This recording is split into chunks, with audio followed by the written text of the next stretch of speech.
And a good morning to you all, and welcome to the starting lineup. Great to have you with us on an absolutely beautiful Monday in the Ozarks. Ned Reynolds joined by Scott Purrier. And with us also is Guy Newcomb today for the next 2 hours. We're right here talking sports and whatever. I'd like to hear from you at 417-447-1021. That's to call and to text. Both the same number, 417, of course, the area code, 447-1021.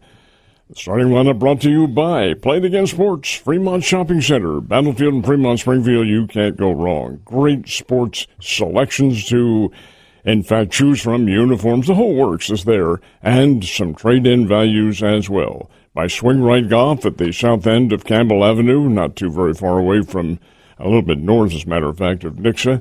By Citizens Bank of Rogersville with two routes. That's what they call their branches, routes. One is adjacent to Highland Springs, and the other is in Rogersville itself.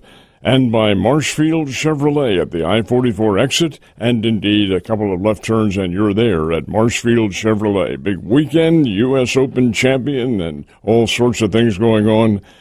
What do you think, man? Yeah, I've got our lineup today. We're going to talk U.S. Open golf. Rick Grayson going to join us as he does after major championships to kind of break down what we saw over the weekend. Rick, of course, is the highly decorated golf instructor for more than 5 decades in the Ozarks out at the Betty and Bobby Allison Golf Center at Rivercut. So we'll talk to Rick at 7:30. Big night of college baseball tonight as it wraps up with the College World Series, and Keith Gutton, the longtime Missouri State baseball coach who took his Bears to the College World Series in Omaha back in 2003. Keith will join us to tell us what he's seen this weekend and what to expect tonight between Oklahoma and North Carolina. And then at 8:30, Trevin Brazile, the former Parkview and Kickapoo High School standout here in town, played one season at Mizzou, then finished up with a very strong career at Arkansas under Coach Cal. NBA draft tomorrow night. Trevin Brazile is going to join us at 8:30 to talk about his prospects for most projections have him late first, early second, somewhere in that range. So we'll talk to Trevin at 8:30. And, of course, we start off with our starting five each day. Got to start, I guess, chronologically, going back with the big stories from yesterday, and Wyndham Clark holds on to win his second major championship. He takes the U.S. Open at Shinnecock Hills. By the way, I saw an example on Twitter why they don't let news people do sports stories, because there was a clip out of Pennsylvania, I think, where a young lady called it Shiny Cock Hills, and that's usually not good for TV and not good for anybody. And so maybe the sports people should have jumped in and helped her out. But, Wyndham Clark holds on in this betting world we live in now. I just had thrown $1 at him back Wednesday night to win the tournament. It was going to pay like $46, and the beauty of online betting now with these apps is that they give you an opportunity to buy yourself out of the bet, take a percentage of what you're going to win. And I was watching that thing, holes 5 through 13, when Wyndham Clark kept getting shakier and shakier, and I finally jumped out at, I think I collected 28 of my $44 or $46 after about hole 12, because it was starting to get away, but to his credit, he held on, he held off the challengers and got the victory. And a very nice one it was, too. It was rather unpopular with the gallery, judging from the reactions of fans. Mike Tirico even made mention of it on the telecast, but that's really secondary, because he does win the $4.5 million first prize. They upped the prize this year, $4.5 million for the U.S. Open Championship. And what I find to be extremely interesting is the Travelers is this weekend. That is also a signature tournament in which the winner will get somewhere around $4 million. Wyndham Clark's second major championship. Of course, he also won the U.S. Open back in 2023. And, it was ridiculous. They had to throw out several fans up there because they were yelling, "Get in the bunker," after he would hit the ball. And, a lot of it is because he was paired with Scotty, who is a perennial favorite with the fans wherever he plays in the final group. But you look back at what Wyndham Clark did last year at Oakmont when he tore up the locker room in a fit of rage, and he's made some comments back at the Masters on par 3 day. I think he said something to the effect that playing the par 3 tournament is a a great, example for the need for birth control with all the people with their kids out there. So he does say some things. He's kind of replaced Patrick Reed as that heel, so to speak. But it was uncalled for. I mean, there were people yelling. Sometimes even weren't waiting until he was done with the swing. And for him to survive that, to survive Shinnecock, which I thought was a little overblown in terms of how difficult it was going to be, because the wind didn't hit the levels I don't think that they thought it was going to hit. Then the greens were tough. I mean, you look at the scores, 400 wins it. Sam Burns is -3, one shot back. Then you had Tom Kim, I think, at -1. But it just didn't seem like it was the monster they made it out to be. Really, the only tough day from a meteorological standpoint was Thursday, the opening round. Everything else and the weekend was gorgeous there on the Atlantic coast. And you're right, I don't think the wind really was all that. It was windy, yes, but not that much of a factor. It was the greens. And how many times, and of course this is the media making a big deal out of it, but how many times did those iron shots go right up, but it didn't get over whatever that ridge was and slide back off down into the rough or back onto the fairway or whatever the case might be. But yeah, it's a challenging course. They all weekend they were tinkering with the stemp meters, the speed of the greens, and they came out, I think, Saturday or Friday night and announced they were going to up them to 11 on the stemp meter. And out here at Highland Springs, for example, during the price cutter, it seems like those greens, they would stemp them at 11 to 12. And so you're kind of going, why aren't they already at 11 or 12 at Shinnecock? Because they were factoring in that with the speed of the shape of the greens, like somebody said, upside down cereal bowls on most of them, and just the other conditions and stuff. Maybe they didn't feel the need, but I thought they kind of took some of the bite out of the course, and it was interesting. Every time you'd see a guy, for the most part, over in the gunch, they got out of it, and they got out of it fairly easily. Instead of, you'd think they'd leave some balls in there from time to time. But anyway, good viewing. It's U.S. Open. It's supposed to be tough. Wyndham Clark is the toughest of the tough this weekend and gets his second major championship. So congratulations to him. Next year is Pebble Beach, and that'll be a challenge as well. Yeah, and with Pebble, I don't know that they can really put more teeth into it other than the speed of the greens, because there's just not a lot of rough. It doesn't seem like to grow up as much as it does like at a place like Shinnecock, where you've got that, what do you call it, the wild grass. It's marsh grass is what it is. That's more East Coast than it is West. And here's Pebble Beach, which is right there, right on the Monterey Peninsula. You're right. They don't have quite the vegetation out there. I think that they rely more on the weather to be the factor out at Pebble, because the wind's picking up off the ocean, or you get storms come through. It can be pretty crazy there too. So. And this time of year, anyone who ever follows baseball knows the San Francisco Giants played right a little bit above that, but over and above that, it's always cold. Always cold out there, and they were talking about wearing overcoats and so forth. That may be the case next year. It's a big night up in Omaha. They've got the national stage tonight. North Carolina and Oklahoma, winner take all. Game 3 for the College World Series title. OU had their 9-game winning streak in the postseason snapped yesterday. North Carolina gets the 6-2 win.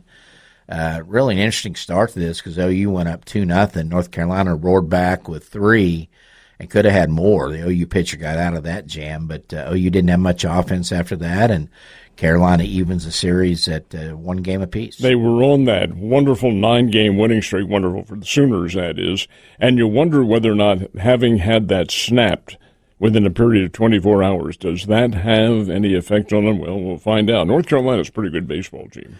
They are, and they're the 5 seed overall coming into this. OU is unseeded. OU, in some ways, could probably be considered fortunate just to get in. I mean, they went 14-16 in the SEC this year. They were probably, I want to say, 9th or 10th in the standings. They lost in the first round of the SEC tournament to the 14 seed LSU.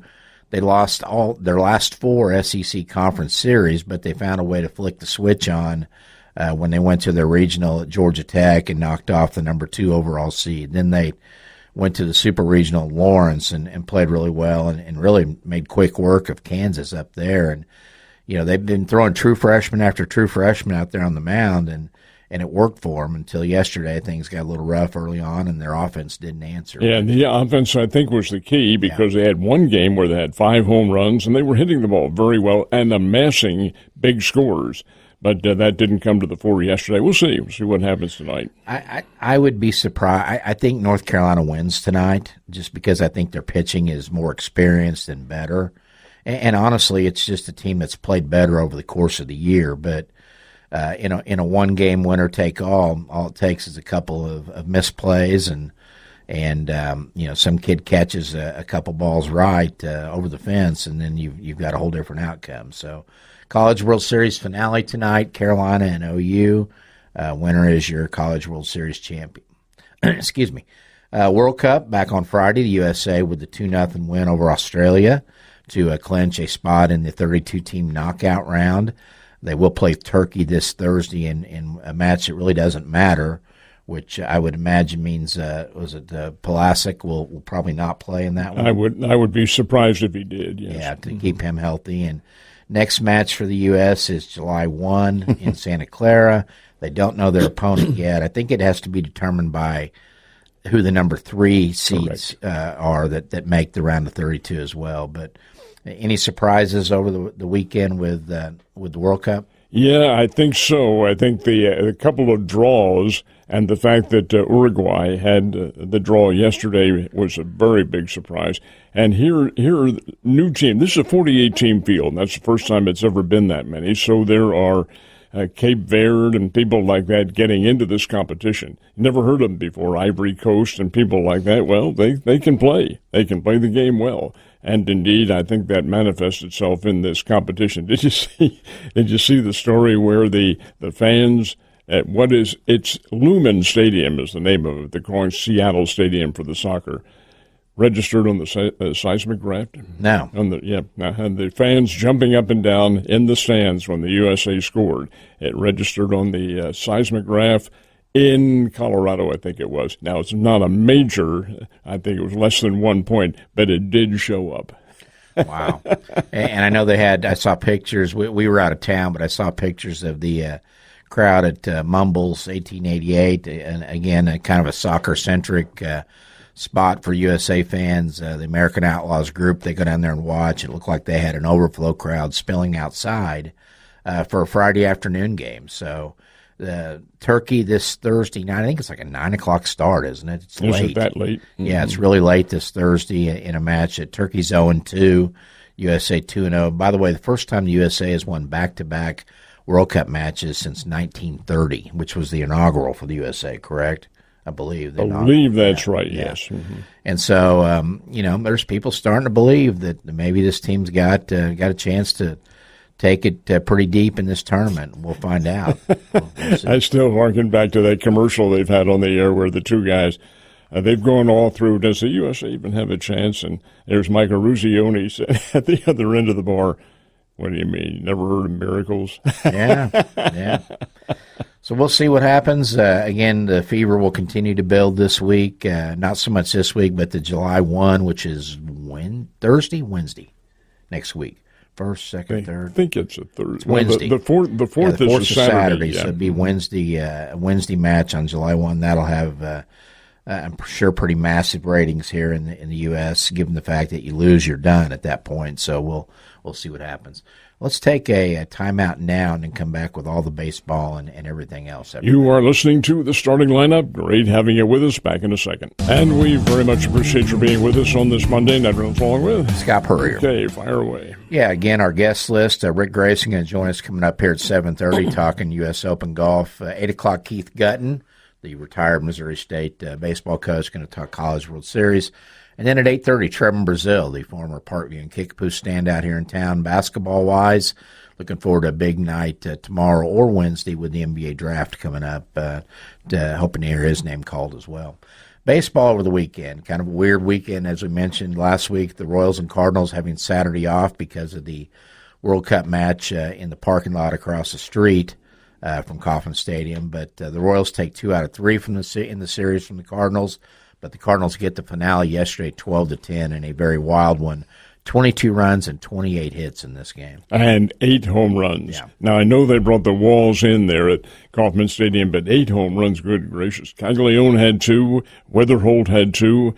That ball just flying. Pitching was only a rumor up there yesterday, and the 2 starting pitchers, one was Dustin May and the other was Colic. Colic, yeah. Supposed to be top-notch hurlers, and they're belted around like they were batting practice pitchers. 2 guys who'd pitched very well over the last month, too, and really had been the aces for both teams and got beat around pretty good yesterday. Cards grabbed actually a 9-2 lead in the top of the second, and then the Royals got 4 more in the bottom of the inning. It's 9-6, and then from there it was kind of like trading runs the rest of the way. But yeah, Jack Caglianone's hot right now. He had 4 homers in the series. He has 12 on the season. Any concerns about his power outage can now be tossed aside because he's doing what people thought he would do. J.J. Wetherholt homered his first 2 at-bats, first 2 innings, and he had 3 hits. Burleson had 3 hits. Herrera had 3 hits, and Cardinals get a 12-10 victory in that one. So salvaged the final game. Didn't want to get swept in Kansas City. The first 2 games, Thursday night, Friday night, both went the Royals' way.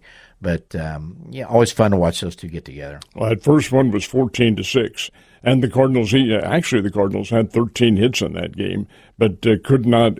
Kansas City had some terrific defensive plays in the outfield that prevented shots that were well hit from going in. That was a Thursday game. Friday night's game, Cardinals had it won and let it get away. Down the stretch, 6-5 was the final there, although St. Louis did score 3 runs in the 9th inning, made it close, couldn't get those runs across. And the counter to that is that yesterday, Kansas City had the tying runs on 2nd and 3rd with 2 outs in the 9th inning, could not get that big run across. Yeah, Riley O'Brien shuts down that attempted rally there. Done a great job at the back end of the closer. A little shaky yesterday, but I think he's got, 18 saves now, I think. Something like that, yeah. So both teams start 4-game series today. The Cardinals are home with the Diamondbacks. It's Merrill Kelly against Andre Palante in that matchup tonight. Royals go to Tampa to play the Rays. Michael Wacha and Drew Rasmussen in that one. And then after the 4 games, Monday through Thursday, the Cardinals have Miami coming in for the weekend.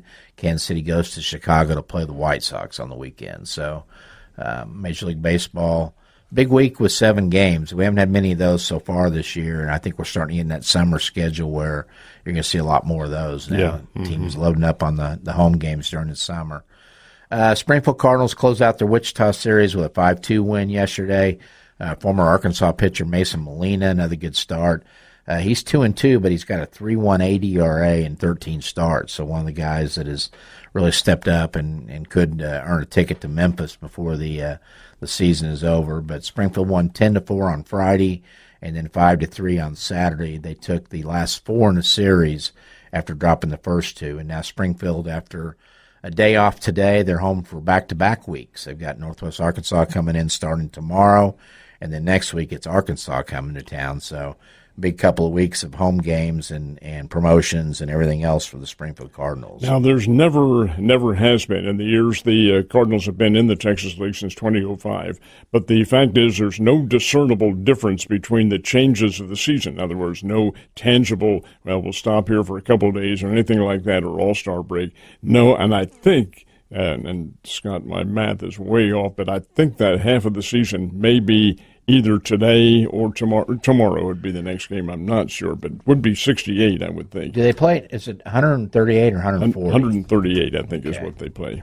And coming up on that, and then Arkansas or Northwest Arkansas is the Royals AA team. Not really a bunch of prospects on there because their guys are all up in the big leagues or at Omaha right now because they've had to move up because of injuries.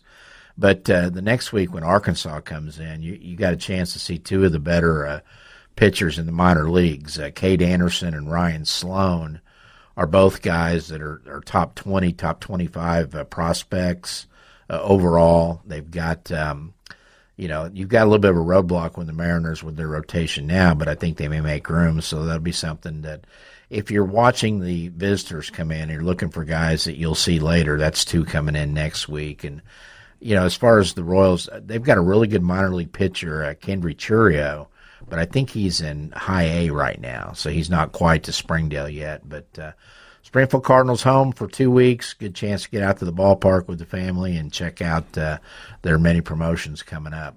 The big dog has been the Tulsa Drillers. They have run away with the title in the Northern Division of the Texas League, and then it's pretty much a logjam with teams that have been relatively mediocre, and that would include the Springfield Cardinals, whose record is 31-38. Is that what it is, or 32-38, somewhere around there? Yeah, get the standings up here just a second. Yeah, go ahead. This would be the end of the first half of the season, and then they just take it and start all over again. Tulsa's 46-23. Not or a 5-game lead over Arkansas, which we mentioned is the Seattle Mariners AA team at 41-28. Springfield third at 31-37.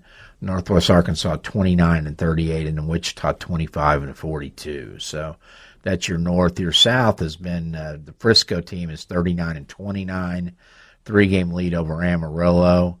Then Midland is 32-36, Corpus Christi 31-38, and San Antonio 31-38. So, what is that, 69? I think that, yes. So we have, this is it now. This will be the start of the second half. Okay. Well, I think they would designate that. They should have said it there on their website. Yeah. So, Springfield Cardinals starting the home series for 2 weeks now. NASCAR had the Anderle 250 in San Diego around the Coronado Naval Base. A lot of fun to watch this. It's just different. And Corey Heim is your winner. He's a first-time winner on NASCAR, 13th career star on the street course. And again, a lot of entertainment to watch them go around the naval base. This is a 3.4-mile course that was constructed inside Naval Base Coronado, which is, in effect, is the San Diego Naval Base. Changed their name, maybe 20 years ago or so, because it encompasses any number of the Naval Air Station there and the training grounds, the San Diego Naval Training Center, which is boot camp, and just anything that goes on there. So they've changed it to Naval Base Coronado. Anyway, here's Heim who gets the win. Wait a minute. What happened to Shane Van Gisbergen? Well, the fact is that he had an accident very early in the race, like about the 30th lap or something like that, ran into the back of another car that had bounced off somebody else, and that put him out of the competition. Otherwise, Van Gisbergen probably would have won this. He's won 6 of the last 7 races. Yeah, and I was watching the early part of that and saw him, he was leading when I was watching too, so up at the front, and I can't remember who it was he got caught up with and got dinged into the wall, and he got a little ticked and shot right by him there, but I don't think his car was healthy after that.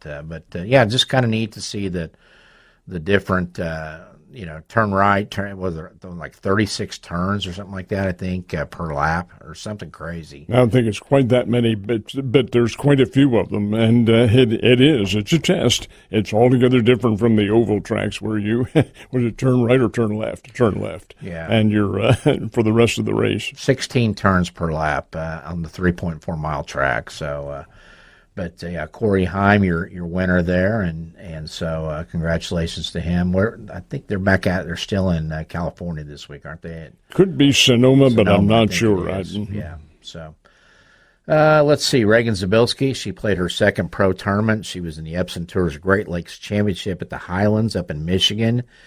Shoots a round of -4 or a final round, or had a final total of 4 under par. She shoots 71, 68, 73 in the 54-hole event, so she cashes another check. She's 2 for 2 on those.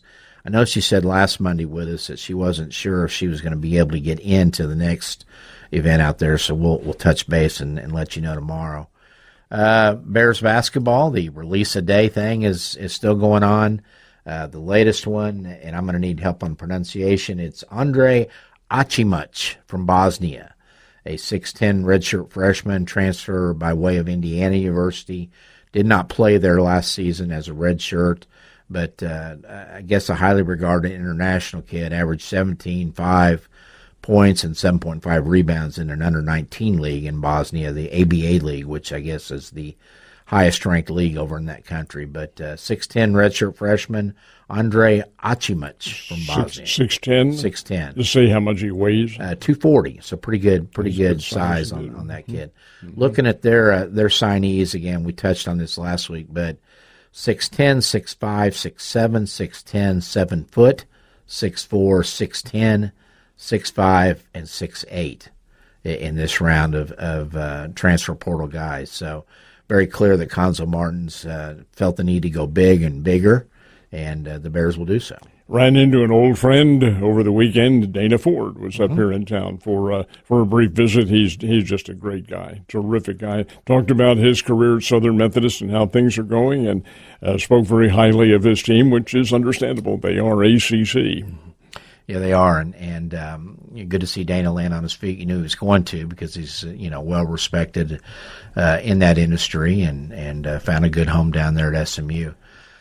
One more little item that I know you were absolutely thrilled to be mentioning this too. Late yesterday, now she didn't make this decision until late yesterday, but Serena Williams is going to play in the singles at Wimbledon as opposed to the doubles. She's also playing doubles with her sister Venus. But she's also going to try the singles. Wasn't going to at first, but I guess the flame of competition is burning very, very brightly and warmly in her heart. She wants to get back there. Almost 45 years old, 23-time Grand Slam champion, and I personally think it's a great deal for American tennis to have her back in there. But how realistic that is to play singles against the much, much younger set, well, we'll find out. 44 years old, right? Mm-hmm. Well, yes, I think she turns 45 in the next couple of weeks. And in as a wild card, how does that work? Could she just decide she wanted to play, or how do they do that? Yes, that's exactly what it is. She, I think, petitioned Wimbledon and said, would you like to have Serena? Yes, just come right on in. We have a wild card here for you. It gives them somebody that people actually know in America, which is a nice thing, too. We'll get Corey on tomorrow talking about Bears baseball, but I know they've had several commits in the portal. I did see a really good pitcher from Jacksonville State made the transfer over. Mm-hmm. Had I believe a catcher coming in and a shortstop, or not shortstop, an infielder. So they've had some guys come in. Again, trying to piece this together through the social media is a chore. But we'll see if Corey's got a list tomorrow when he comes on with the Missouri State report. No, pitching obviously is what they need in great abundance, and hopefully that will work out. Big NHL trade yesterday. Brady Tkachuk going to join his brother Matthew in Florida with the Panthers. They get him from Ottawa. They gave up 3 first-round picks and a second-round pick to get the brothers back together there as well. So let's take a timeout and come back and talk U.S. Open with Rick Grayson. And you are listening to The Starting Lineup, and we will be right back. And we thank you very much for joining us on The Starting Lineup, which is brought to you by Play It Again Sports, by Swing Right Golf, by Marshfield Chevy, and by Citizens Bank of Rogersville. Ned Reynolds along with Scott Purrier. And we have a special guest. Special guest joins us after major championships to break down what we saw over the weekend, and we're always pleased to have on with us Rick Grayson, the instructor at the Betty and Bobby Allison Instruction Center at Rivercut Golf Course. Rick, good morning. Good morning to you guys. You ready to go tee it up right now? Let's let this storm kind of move through. I actually am I'm playing Horton this morning for the first time in probably 10, 15 years, and I hear it's in great shape. It is. You'll be amazed. I'm like you. It had been a long time since I'd played it. I went out there and was just so impressed with the everything about the quality of the greens, the fairways. It's, of course, maybe a little rough with all the storms passing through and wet, but I mean, under normal conditions, they've done a great job on that golf course. Ray, how about River Cut? Has the river come up there? The river got close to what was in the parking lot, and it also covered up one of the junior holes on the junior course we have out there. The third hole's close to the water. Water got up on it, but no damage or anything. And it up until all these rain, it's been in great shape too this year. So all the rains help, but it just makes these guys' job harder to keep up with all the mowing.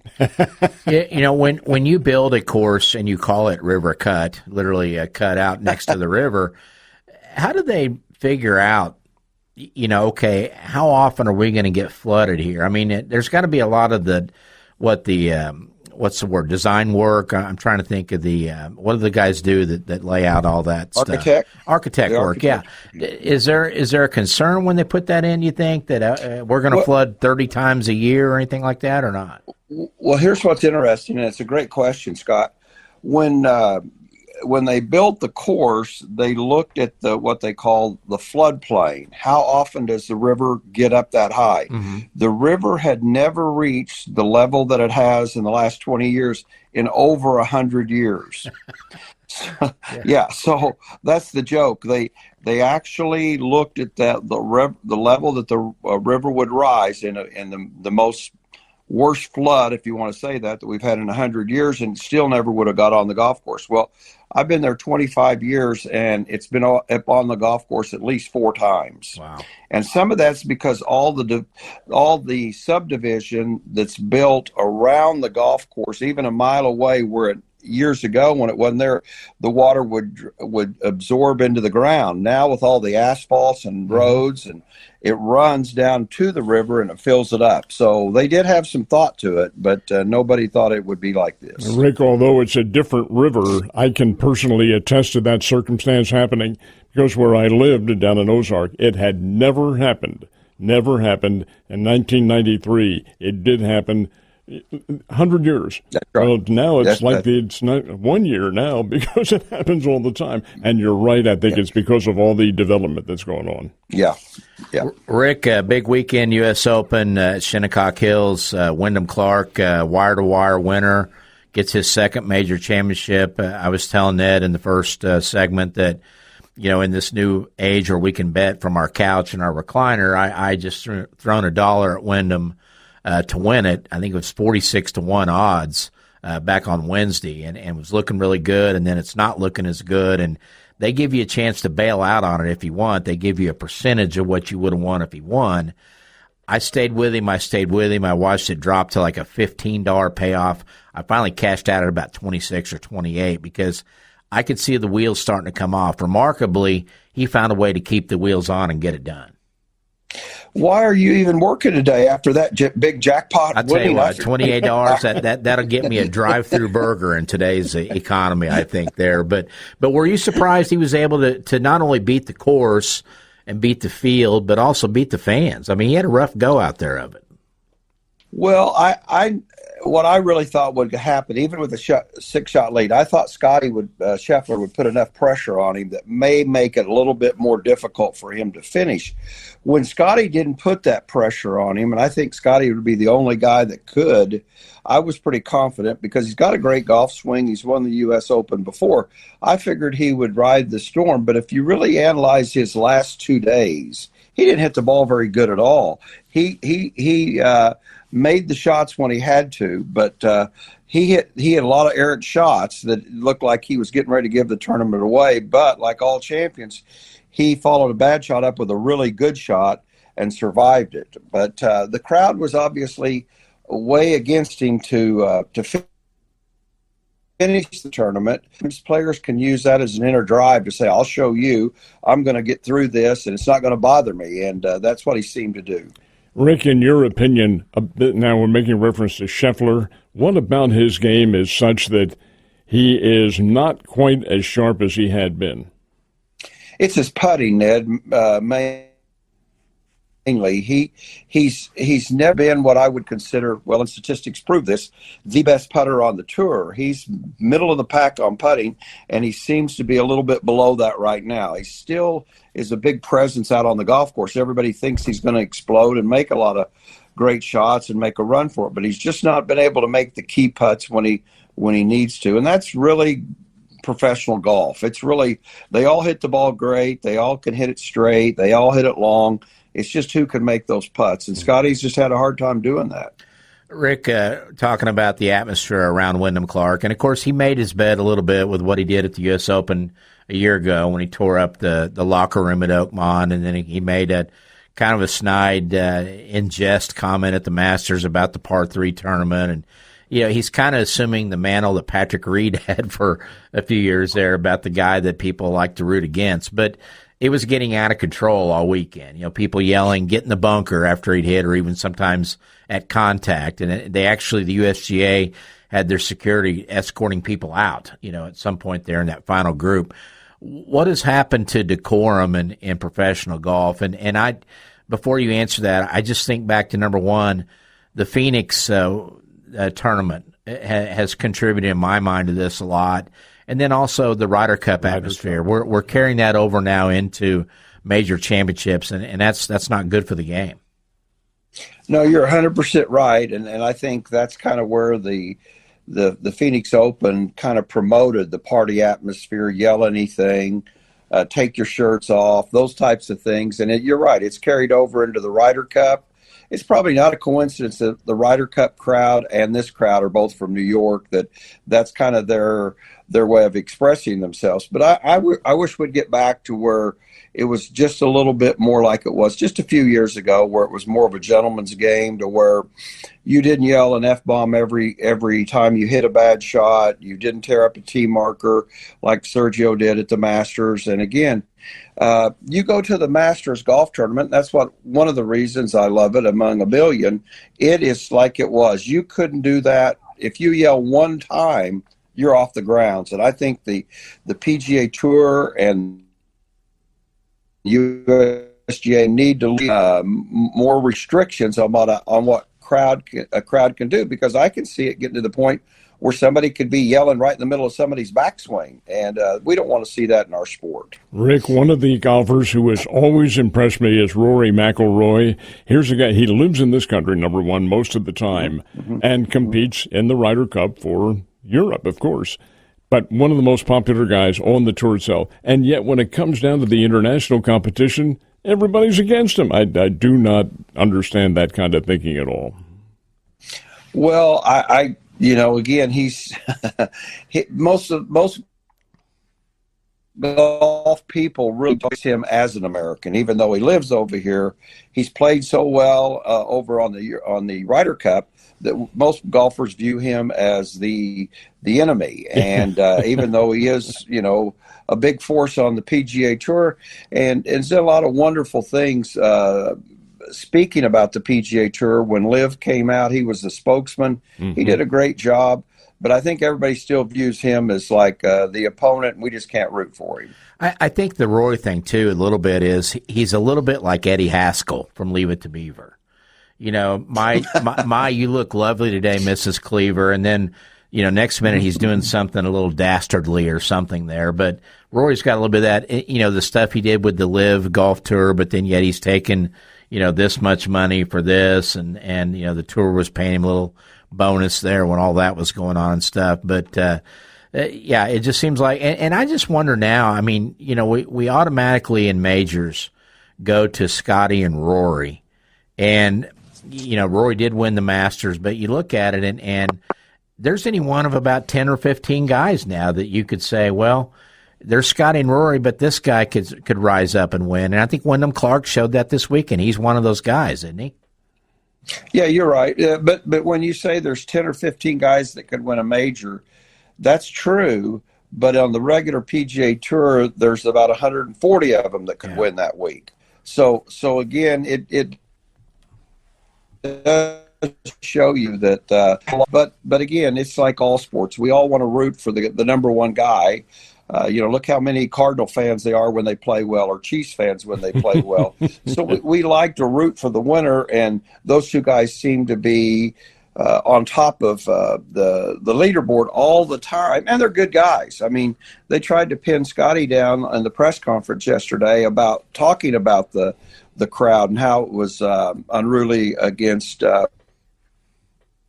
Wyndham Clark, and he said, I'm not going to comment on the crowd. I'm here to play golf. I'm here to focus on my game. I don't want to get into what you want me to say, good or bad, about the crowd. They were there. I have to play in that environment, and that's all I'm going to say about it. Rick, we haven't even mentioned the guy who finished in second place, one stroke back, Sam Burns. How do you categorize him? Sam Burns is he's a guy, Ned, that looks like he's right on the verge of winning major championships. And once he does, I think he'll be a dominant player. He's one of those. The 3 under he needed to do. Okay, he just needed to do that to put pressure on Scotty. And I don't know if you saw the putt that he missed coming in on the, I guess that was 18. It was just one turn away from going in, and it could have been a playoff right there. Mm-hmm. There's a lot of guys that it seems like 2 or 3 years ago they were more prominent in this situation. I mean, Xander Schauffele, and it just seems like he doesn't really, make that thread in the majors like he used to. And then JT, Justin Thomas, it just seems like he's disappeared. Is it more a testament to how balanced that tour is and how tough it is than these guys slipping anyway? Patrick Cantlay is another one, a guy that was always up there now, and it just seems like there's a list of guys. Sam Burns could be in that list of guys that could win it. Right now, Oberg, everybody picks him every major, and he's not challenging. And Victor Hovland, kind of talk about just the balance of the PGA Tour right now, and is that a good thing?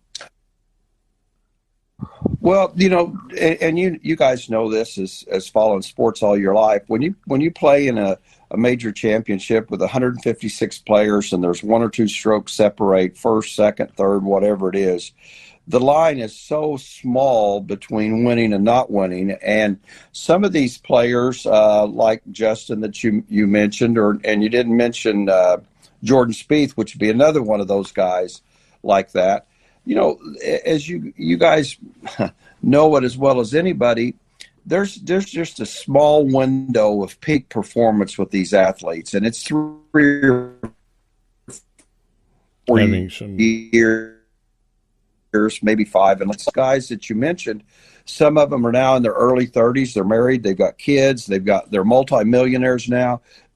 Are they as hungry as they used to be? Do they work at it as hard as they used to be? Do they dread going away from their family to play golf, where before they were working their way up, and whatever it took, that's what they were willing to do? And some of it, I believe, they get a little comfortable in their lifestyle, and there's no problem with that. But I think it's a hard thing to maintain that greatness for year in and year out. That's what separates Jack and Tiger Woods from the rest of the field. They did it for 20 or 30 years nearly. And would you put Dustin Johnson in that group?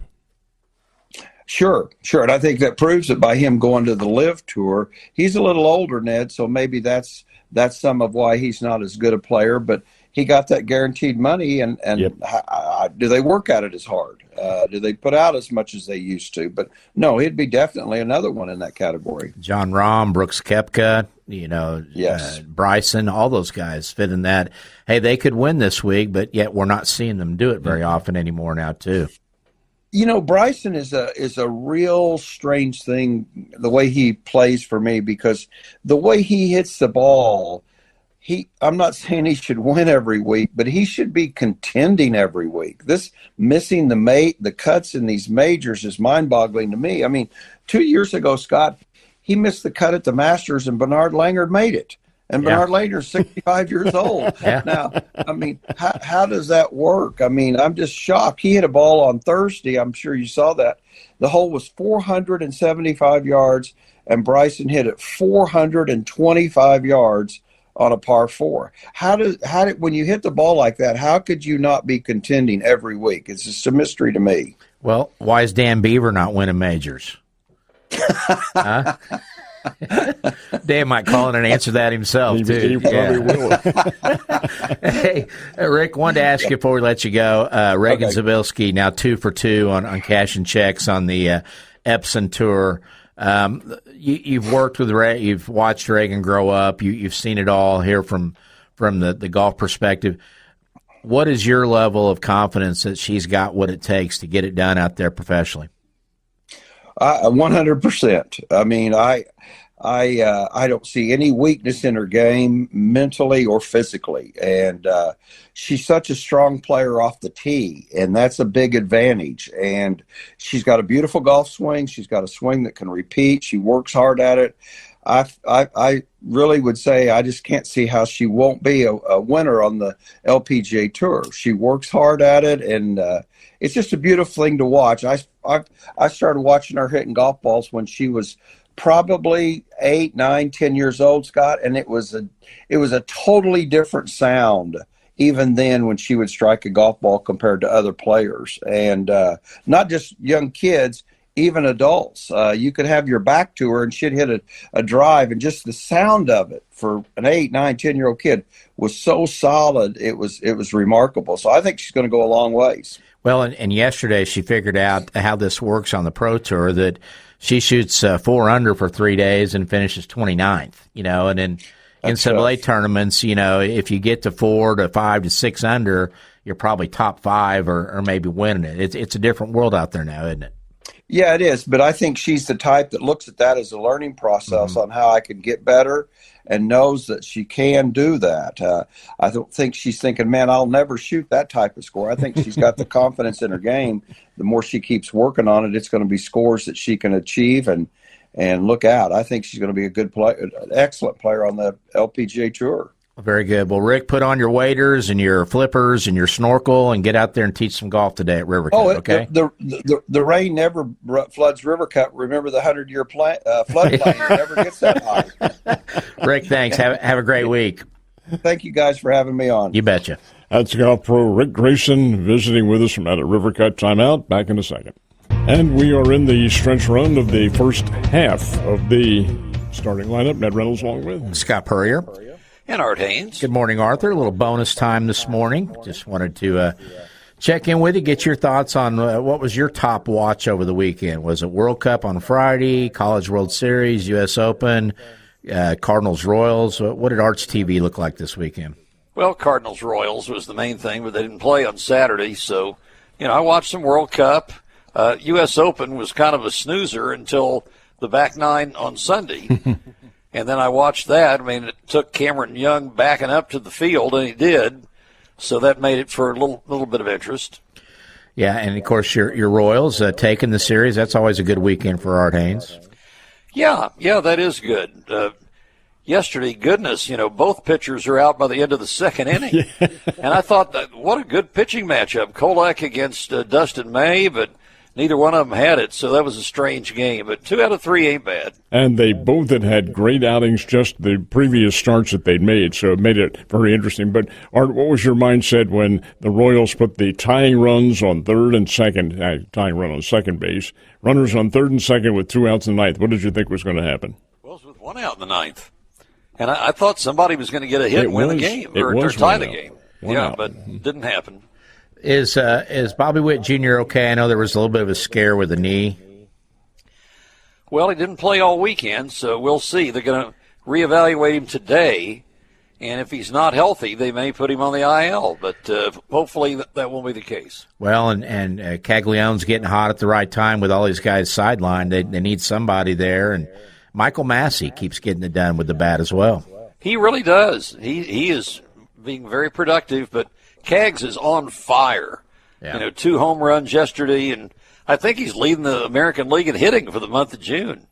That's awesome, and starting to drive some runs in too, which was kind of his downfall early on as well. But we're going to talk more baseball next hour with Keith Gutton at the top of the hour. Looking forward to that. So, indeed, we'll talk a little bit about the College World Series coming up and about the second half. And really, for the major leaguers, it is about the second half of the season. All that is on the agenda on the starting lineup. Don't go away. Brief break and back shortly.